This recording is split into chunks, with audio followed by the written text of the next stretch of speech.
So, I've never done a video like this. I've just done 2 videos. This is my 3rd video. But I think I want to shift towards more of this. So what I'm doing is, I really love like dissecting things, and so I'm gonna go through Half-Life's music, and they're a Christian band, and I'm Christian, and I just like love their message and how kind of like is hidden beneath the lyrics, so it's not that preachy and out there, but it's still like reaching people, and it's still really good and has a lot of like great messages, but you kind of have to like be super into it like I am to see that. I actually have a website that I started making last Christmas. And it's not finished. What I started to do was I have like an introduction where I talk about like all the themes that are really important. Also, my appearance, I don't normally look like this. I just did like a photo shoot, and I felt nice, and I was like, this would be a nice time to get in front of a camera for some reason. Yeah, that aside, that's why I look like this. So I have the website up in front of me right now, and I will leave a link to that at the bottom of this video. But then I started going through the just the overall general themes. I started this in Christmas time, and it was before they had come out with their new album, which I absolutely love. I won't get into like every single song. I'll probably focus on Creature, which I haven't done like a paragraph on the actual website.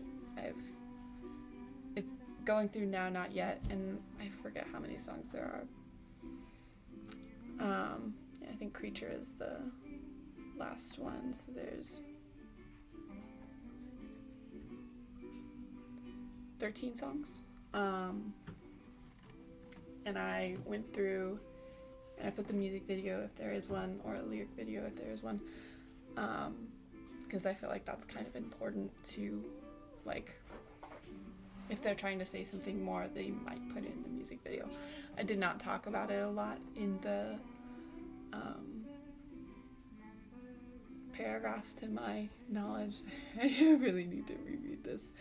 And I went through and highlighted some of the words that are kind of Christian-y. Like if it says destiny or soul or maker or Jesus or something, I will highlight that, because that's what I'm talking about. I've gone through the Now Not Yet album, which the first like couple songs, like I think the first song I listened to was Still Feel, and then I was super into Creature for a long time, and like I hadn't heard all the lyrics. Like I knew some of them, but like I remember the first time I heard it's like so obvious now to me that it's Christian, but the first time I heard it, I didn't pick up on it. The first couple times I didn't. But then I heard Jesus, and I was like, what? Like I hadn't picked up on that, and that just might just be me. But it says,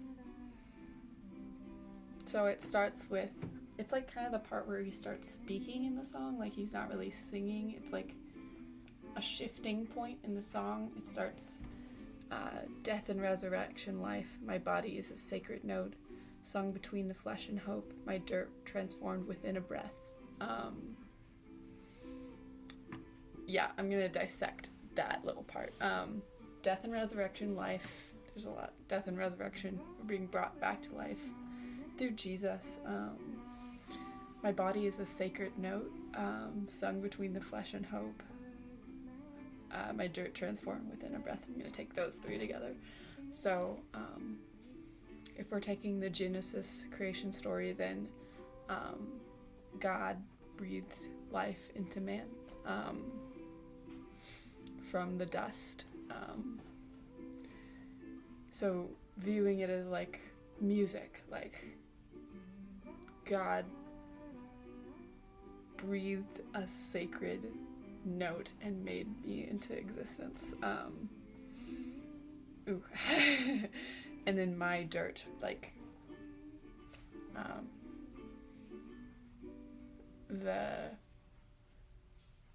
if in like Jewish tradition, there's like a golem, and this is like it means dirt man, and that is Adam as the clay before he was breathed, before he was like given a soul, essentially, breathed life into. And so like his dirt, his golem transformed, like we were made. And then it doesn't really talk about women a lot, but women were, I think it's formed. The word in Greek is temple built. So like if women are like the temple and men are like the garter of the temple, like that's the first commandment before the fall. Anyway, I'm gonna go off a lot. But looking forward to the day when life can grow without decay. So looking ahead, that's a huge part of the Christian narrative, is like, okay, I'm gonna go back instead of dissecting the lyrics. I'm gonna get back to it, but so the title of the album is Now Not Yet, and I always heard it in church as the Already Not Yet, and that basically is talking about where we're living right now. So like the Garden of Eden, Jesus is the new Adam. We're waiting for him for the second coming of the new Adam. We're waiting for this world to be restored to like what it was intended for. So we're in that tension of the now not yet, like the already not yet, like Jesus has already come, but he's not, like the world is not yet where it should be, where it is intended to be, which is a huge part of like just that is something that is so deeply uncomfortable, and like that longing, that hope for the completion, the like that deep desire. I have this on my wall. I love Till We Have Faces, and one of my favorite quotes kind of expresses that longing super well. This is not Oriole, Psyche says this. The sweetest thing in all my life has been the longing to reach the mountain, to find the place where all the beauty comes from. And that mountain holds Cupid, like the god. He represents like our god, I think. Especially with like Psyche and Cupid's marriage, that kind of reflects God's marriage to the church. But like to find the place where all beauty has come from, to find the place where all goodness has come from, to be in like a heaven of sorts. Um, yeah. Yeah, I'm looking forward to the day when life can grow without decay. Growth without death is coming. Which is crazy to like wrap my head around, but yeah.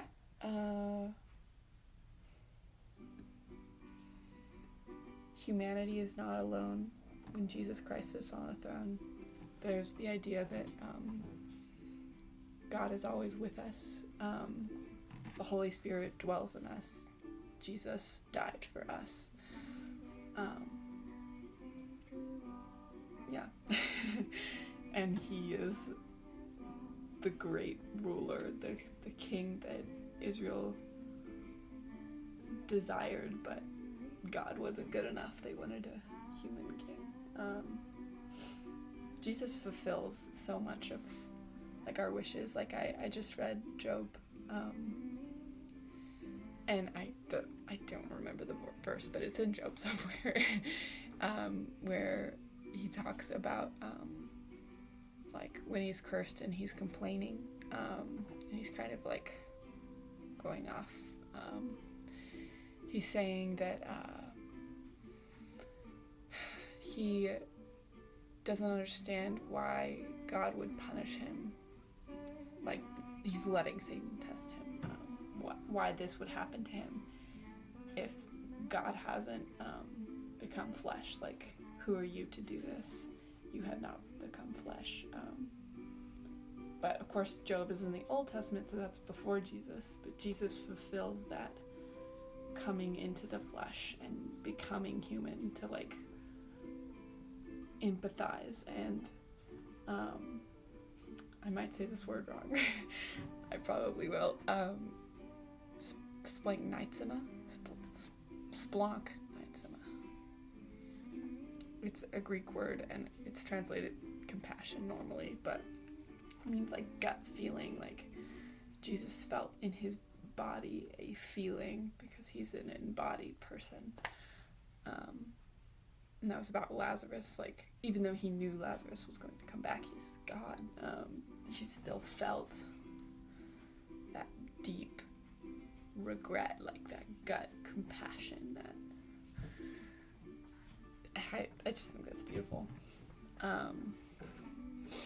These hidden mirrors expose the mess. The selfish turns to selflessness. Haunted by a darker side transcends to walking in the light.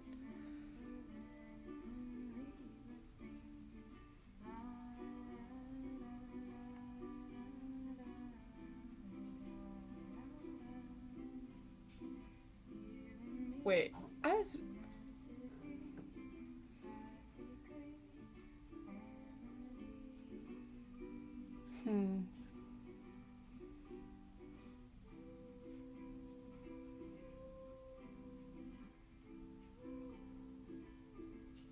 I can't find Jesus Christ that's on the throne.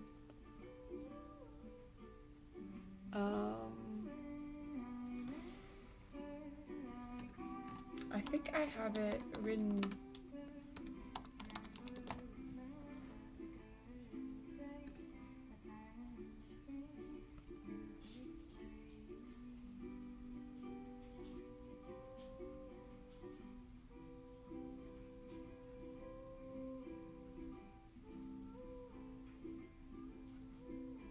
Oh, when Jesus Christ sits on the throne. I already said that. I'm an idiot. Okay. Yeah, humanity is not alone when Jesus... And then these hidden mirrors expose the mess. I just completely blanked. Yeah, it's kind of like... I know there's a metaphor of mirrors. I'm going to quote Lewis, and this is very loosely, and I don't even remember what book it's from, but I know it's Lewis. Like, if we're like mirrors, we're reflecting God's sunlight, and that's our goodness, is the reflection of God. So like, that's exposing our badness, is the mirror. The selfish turns to selflessness. Like, we will be made into selfless creatures, haunted by a darker side. That's like our sin. It's pulling us. It's like haunting us. We'll transcend to walking in the light. Walking in the light is mentioned a lot. I can't really bring up a verse from memory, but and slowly I'm recovering the beauty of discovery. I think recovering is like such a cool part of being Christian, like recovering what was lost. Like, I became an atheist in middle school at some point, but like as a child I was Christian, and I'm raised Christian, and like regaining that beauty that I knew as a child, it's just awesome. And then at the end, there's a woman speaking. I don't know who this woman is, but so I know that there's a song on the album, and like I never heard it until I listened through the whole album, because it's never recommended, because it's not a song. It's just a woman speaking, and it's the same woman as in this song that says at the end, "I mean, that amount of glory does sound reasonably glorious." I think he's like talking to someone, like evangelizing them, or just like having conversations with atheists. That's awesome. And like showing people, sharing the beauty that you know of Christ is that's like, that is the obvious next step. There's no women in the band, so it's not someone in the band. It's 3 men.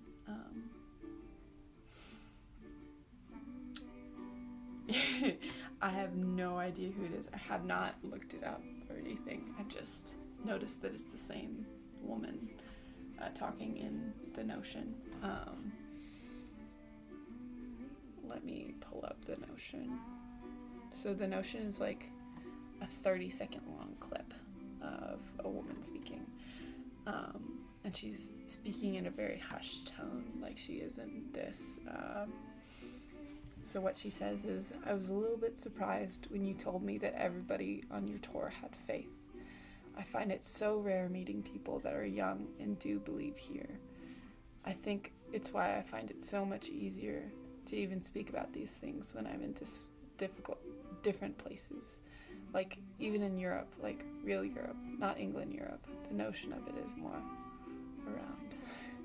Which, I don't really know what she's talking about. I think she's talking about, but I'm gonna like assume, just completely, I find myself assuming that people aren't Christian, especially like young people, and even if they are Christian, they might not be a kind of Christian I really relate to, and so her finding those people was like reassuring. She's talking about, she's kind of like, she's making a joke, not England, Europe. I don't really get that joke. I'm American, quite obviously, but I don't know where Half-Life's from, where the band is from. I thought Tyler Joseph was, I might be saying his name wrong. I'm sorry if I did. I don't know the band members' names. I'm just obsessed with their lyricism. Yeah. So that was all of Creature, which is the very last song in the Now Not Yet album. So another thing I have on the website is, I won't read all of these, but there's a lot of, you could just go and look at the video and look at the comments, but on the orchestra version of Half-Life Creature with Orchestra, the video on the website that I'll link to, but yeah, it's bit like all the screenshots I did were of people that were saying they weren't Christian, but they were very encouraged by this song and like loved this expression of Christianity, and they'd like been hurt by the church sometimes, and like I relate to that in some ways, and it's so sad when like this thing that's supposed to be life-giving can be so hurtful.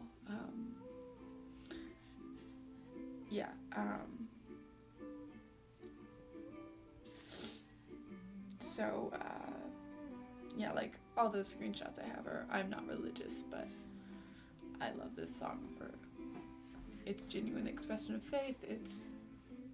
I love that it's not, I know a lot of like folk Christian artists, like the Oh Hellos. I love the Oh Hellos, and like Towers and Flannel Graph and Mumford & Sons is Christian adjacent.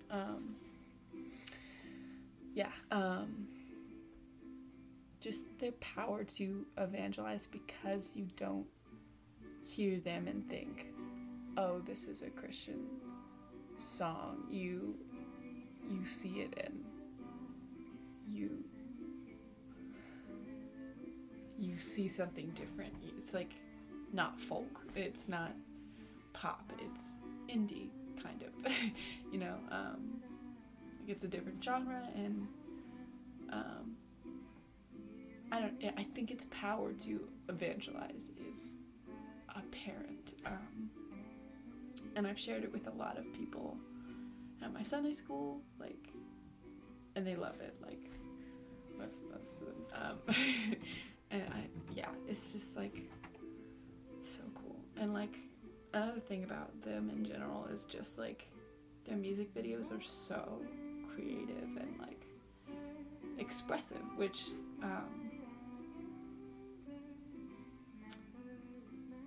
I don't want to give away my denomination in this video. You could guess though, that'd be fun.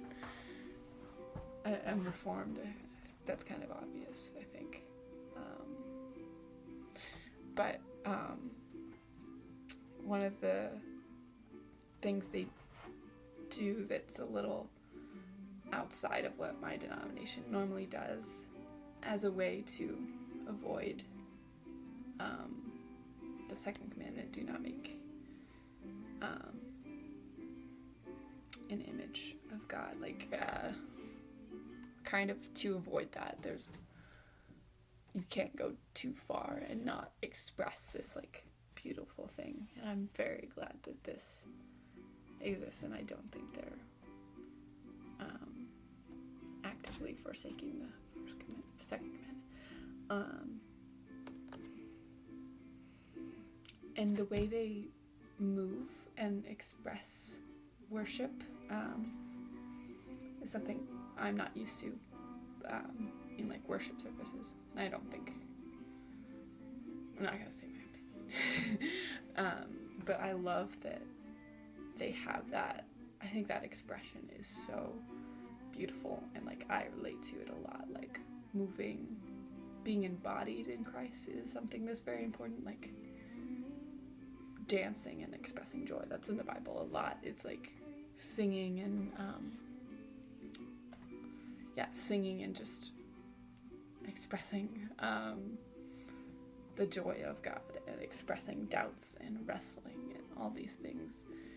And for all those reasons, I really enjoy this band. And I literally only went through one song. I can't believe it took 25 minutes to go through one song. I hope you enjoyed this rant. I'll leave that link, and it's a completely unfinished just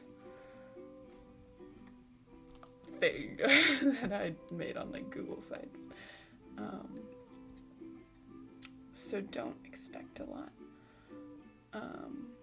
All their lyrics are not my own. Also, the song playing in the background, if you like it, it's Lavender by Little Lemons. One of my friends produced it, because she's awesome. So make sure you check that out. See ya.